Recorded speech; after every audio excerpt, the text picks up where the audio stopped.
When the world knows you by just one name, you have truly succeeded. Pele is regarded by many as the greatest footballer of all time. His humble demeanour and generous spirit have guaranteed his legacy as a global icon. This is a big responsibility, you know. I feel very comfortable because something I cannot answer was why God gave me this, this gift. This was a gift from God, and I try to be in my best. I try to respect people. I try to prepare myself. I try to be always in good shape. The most important, respect people. Raised in the slums of Sao Paulo in the 1940s, Edson Arantes de Nascimento discovered football at a young age.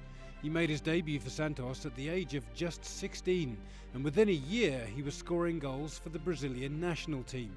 By this time he was better known by his nickname, Pele, and in 1958, at 17, he became the youngest man to play in a World Cup final, scoring twice as Brazil beat Sweden. It was the first of 3 world titles he'd helped win for his country. He electrified audiences with his fancy footwork and ability to score seemingly impossible goals, so it was something of a disappointment that his 1000th goal was a penalty. A friend of mine, he's a comic guy in Brazil.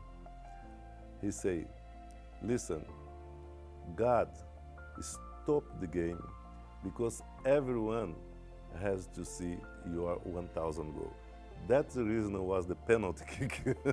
After his goal, the game against Vasco da Gama was stopped for several minutes to celebrate his landmark achievement. In 1967, Pele learned that he and his team had the power to stop other things too, when their visit to Nigeria prompted warring factions to call a 48-hour ceasefire in the country's civil war. We stopped war because the people are so crazy for football. They love football. They stopped the war to see Santos play in Africa. This is a fantastic, it's something you cannot explain. By the time Pele retired as a footballer in 1977, playing his final years for the Cosmos in New York, he'd amassed a career total of 1,281 goals. For Pele, that was half a lifetime ago, but his infectious love of the game ensured that he remained relevant. He served as a UN ambassador for ecology and the environment. He rubbed shoulders with state leaders all over the world, and he received an honorary knighthood from Queen Elizabeth in 1997. And who could forget his appearance in the cult movie Escape to Victory? Go. After giving me ball, here I do these,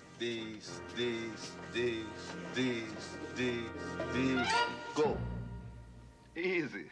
When he starred alongside Michael Caine and Sylvester Stallone, playing a prisoner of war who scored a spectacular, morale-boosting goal in a game against the Germans.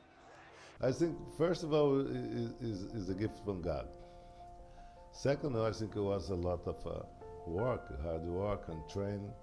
And I have to say thanks to God, because my father was a football player, was a center forward. And then my father was a very, perfectionist, And then everything who I used to do, I tried to do, he used to say, listen, you must to be better than that.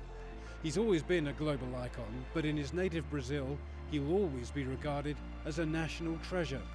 His passing is cause for national mourning, and as he so humorously put it himself, there will never be another Pele. To be the new Pelé would be very difficult, because my mother and my father, they closed the machine.